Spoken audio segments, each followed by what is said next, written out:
हिंदुओं के 4 धामों में से एक है पुरी। यहाँ का विश्वविख्यात जगन्नाथ मंदिर हिंदुओं के सबसे बड़े धर्मपीठों में से एक है और उड़ीसा के हिंदू समुदाय के लिए तो जैसे प्रभु जगन्नाथ उनके कण कण में बसे हों। आमतौर पर देखा गया है कि केवल उड़ीसा ही नहीं, पूरे भारत के जनजातियों की धार्मिक मान्यताएं और उनके देवी देवता हिंदुओं से संपूर्ण भिन्न हैं। लेकिन सभी धर्मों और विचारों का संगम स्थल के रूप में जाने जाने वाले इस प्रदेश में ऐसी भी एक जनजाति है जिसके लिए जगन्नाथ ही भगवान है। मुख्य रूप से उत्तरी उड़ीसा में बसने वाली इस जनजाति के लोग साउंटी के नाम से जाने जाते हैं। राज्य की दूसरी जनजातियों की तरह साउंटी भी जंगलों और पहाड़ों के बीच रहना पसंद करते हैं, लेकिन दोनों में एक बहुत बड़ा फर्क यह है कि साउंटियों की उत्पत्ति 16वीं शताब्दी में हुई, जबकि दूसरी लगभग सभी जनजातियां हजारों साल पुरानी हैं।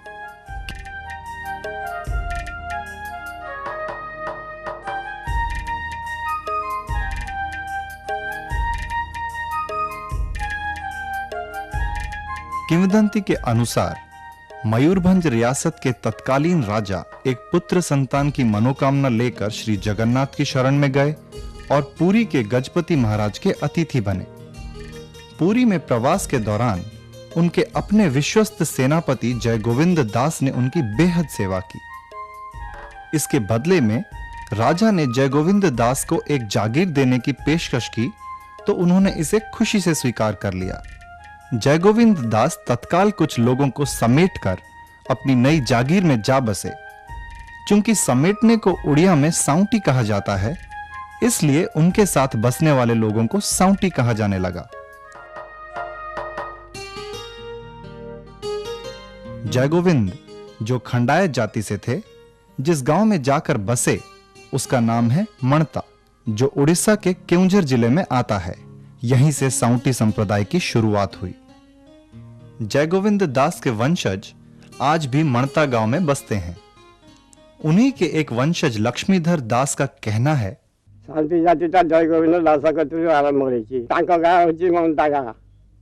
वैसे तो साउंटी उड़ीसा के कई जिलों में पाए जाते हैं, लेकिन साउंटियों की कुल जनसंख्या के लगभग 90% आबादी उत्तरी उड़ीसा के केउंझर और मयूरभंज जिले के निवासी हैं।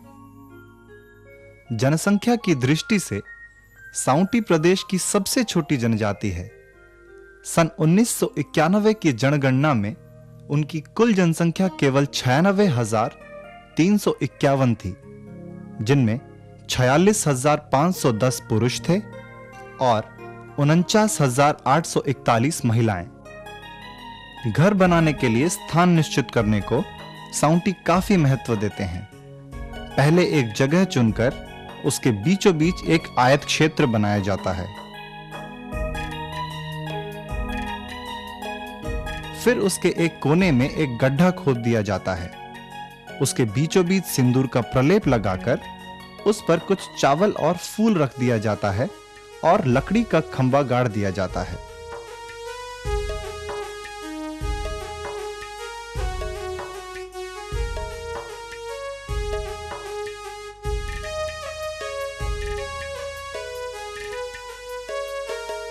अगर अगली सुबह चावल सही सलामत पाया जाता है तो उस स्थान को घर बनाने के लिए उपयुक्त मान लिया जाता है।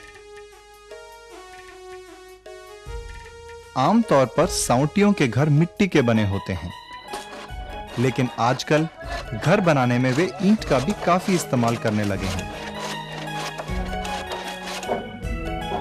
घरों के छत या तो घास फूस के होते हैं या खपरेल।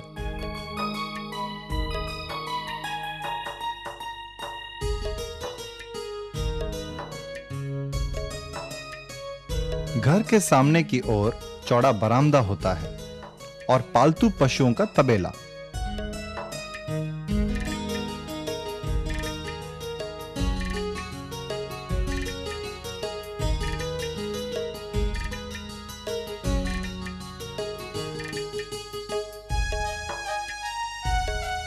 साउंटियों के घर साफ सुथरे होते हैं। घर के दीवारों और बरामदों को एक विशेष पत्थर से घिसकर उनमें चिकनाई लाई जाती है।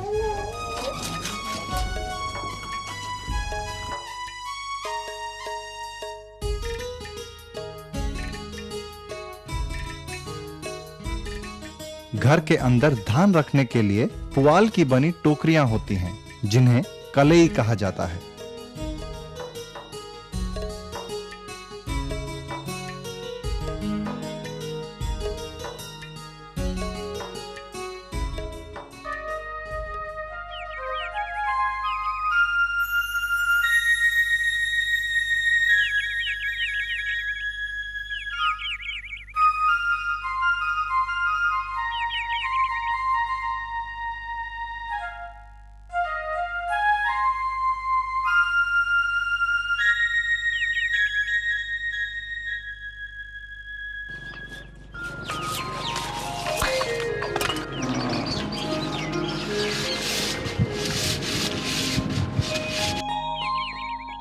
साउंटियों के सामाजिक रीति रिवाज काफी हद तक आम गैर आदिवासी उड़िया रीति नीतियों से मिलते जुलते हैं। जन्म से लेकर मृत्यु तक सभी विशेष अवसरों से जुड़ी परंपराओं में यह समानता देखने को मिलती है।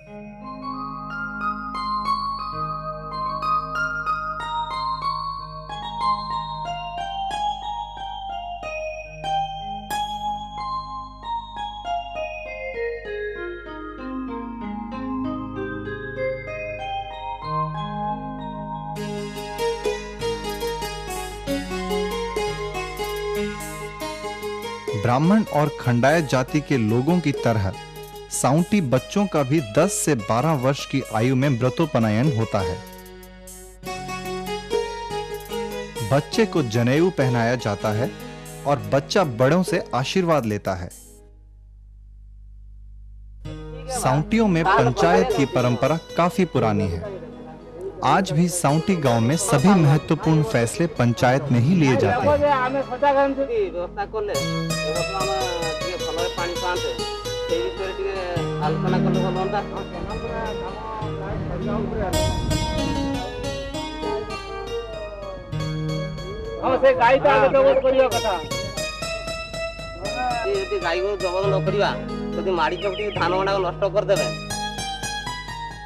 साउंटी विवाह और आम ओडिया विवाह में विशेष फर्क नहीं होता। इस अवसर पर साउंटी अपने घरों को खूब सजाते हैं।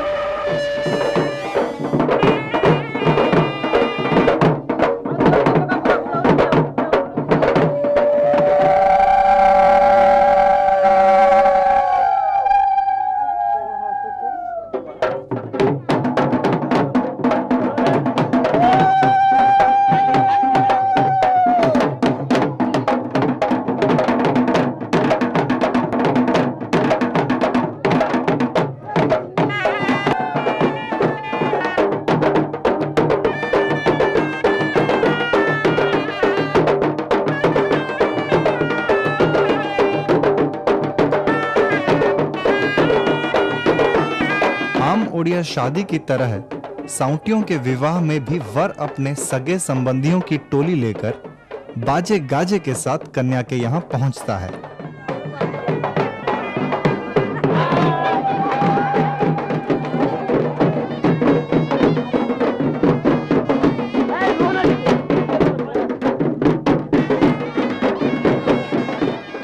वहां कन्या के घर की महिलाएं वर का स्वागत करती हैं। इस रस्म को बाटवरण कहा जाता है। साउंटी विवाह का एक विशेष पहलू यह है कि इससे जुड़ी सारी रीति नीतियां हिंदू ब्राह्मण के हाथों संपन्न होती हैं। वैदिक मंत्र उच्चारण के साथ ब्राह्मण वर वधु के हाथों को एक साथ बांध देता है।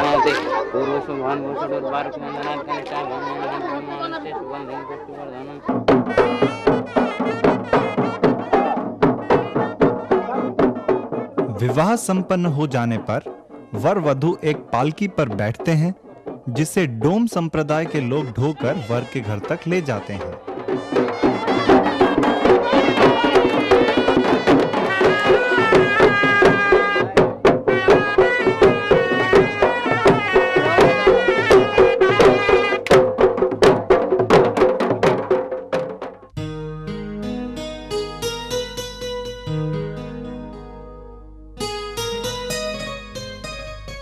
सभी गांव वालों को भोज दिया जाता है।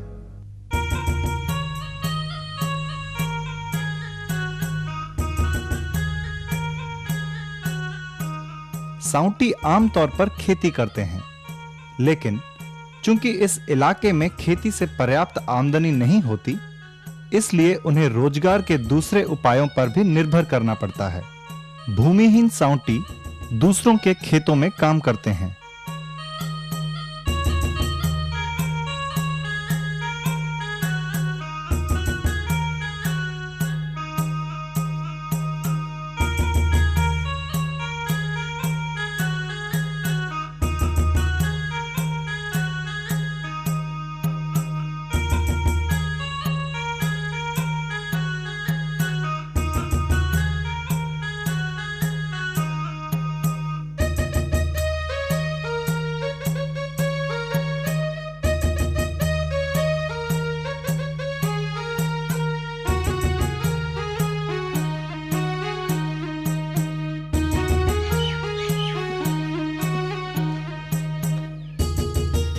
खाली समय में वे रस्सी और चटाई आदि भी बुनते हैं।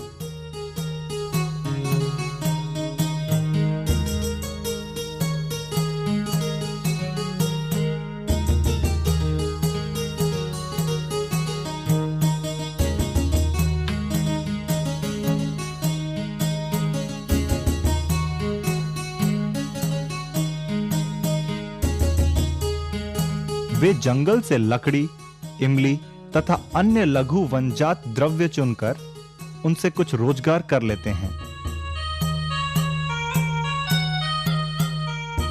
साउंटी औरतें भी घर चलाने में महत्वपूर्ण योगदान देती हैं।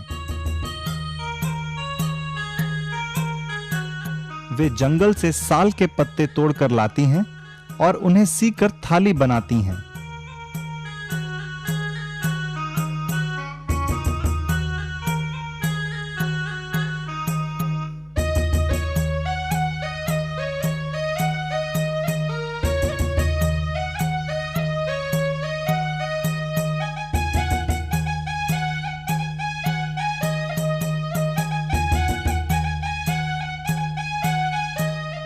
धान को उबालने, सुखाने और फिर उससे चावल निकालने का काम भी औरतों के जिम्मे होता है।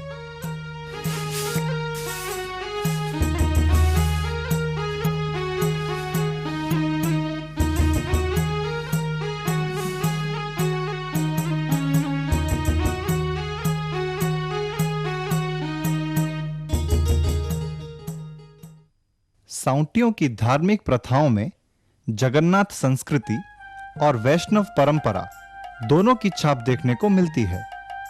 सभी साउंटी गांव के बाहर एक पेड़ के नीचे ग्राम देवती होती है।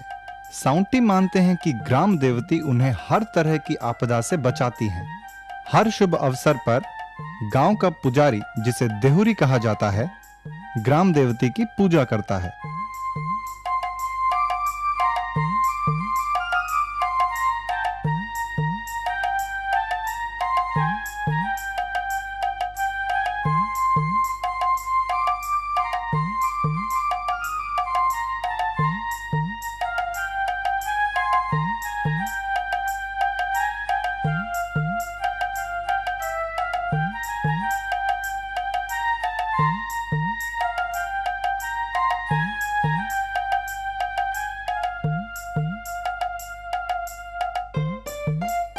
ग्राम देवती के अलावा हर साउंटी गांव में एक पूजा घर होता है, जिसे भागवत टुंगी कहा जाता है।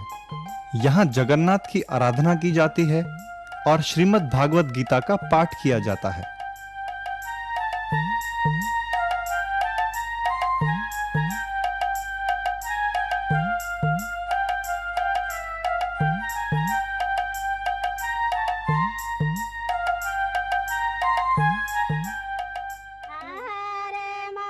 साउंटी साल भर में कई पर्व और त्योहार मनाते हैं, जिनमें सबसे महत्वपूर्ण है रज संक्रांति। रज का पर्व खासकर लड़कियां बड़े ही उत्साह से मनाती हैं। उस दिन लड़कियां नए कपड़े पहनती हैं, पांवों में आलता लगाती हैं और जमकर झूला झूलती हैं।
इस मौके का एक विशेष आकर्षण होता है गांव की कुंवारी लड़कियों और विवाहित औरतों के बीच नृत्य की प्रतियोगिता।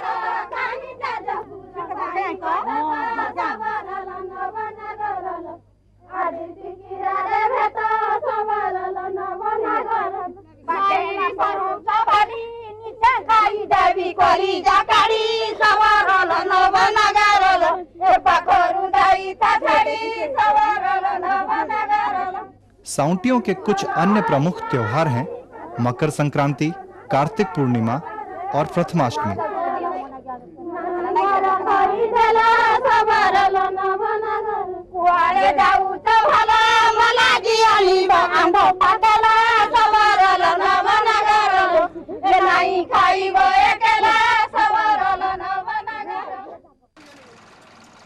साउंटियों के विकास के लिए केंद्र और राज्य सरकार ने कई कार्यक्रम शुरू किए हैं।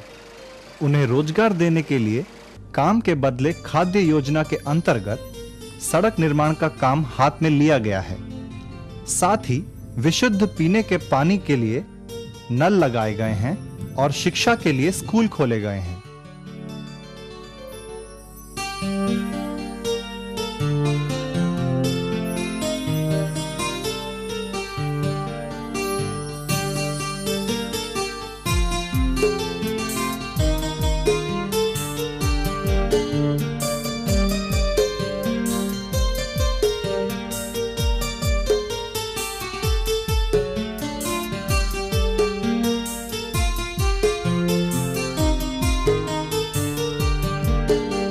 साउंटियों के आर्थिक विकास के लिए बैंकों के जरिए उन्हें गैर पारंपरिक काम के लिए ऋण दिया गया है। सरकारी सहायता से किसी ने टाइलों का कारखाना लगा लिया है तो किसी ने टेराकोटा का काम अपना लिया है।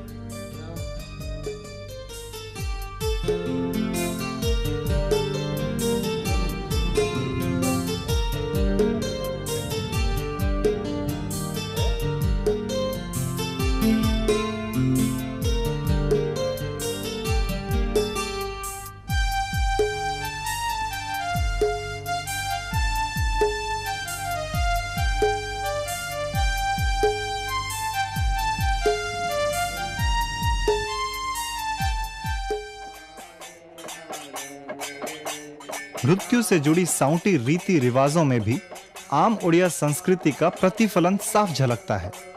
दूसरे जनजाति अपने मृतकों को दफना देते हैं, लेकिन साउंटी उन्हें हिंदुओं की तरह जला देते हैं। मृतक के शरीर को एक ताबूत पर डाल दिया जाता है, जिसे उसके बेटे और दूसरे पुरुष रिश्तेदार कंधा देकर शमशान तक ले जाते हैं।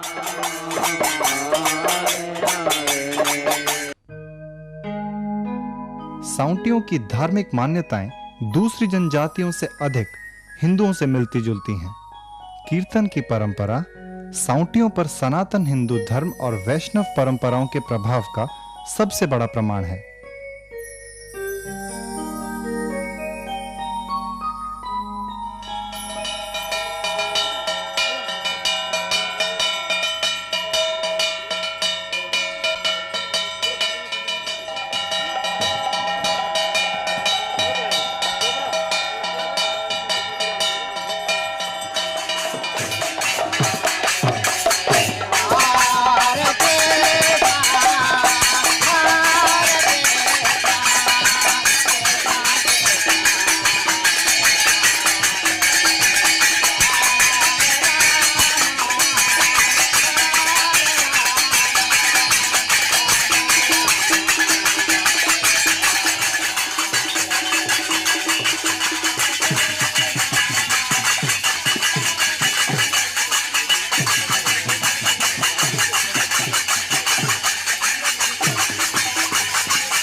कीर्तन में खोकर साउंटी अपने आप को संपूर्ण रूप से प्रभु जगन्नाथ को समर्पित कर देते हैं।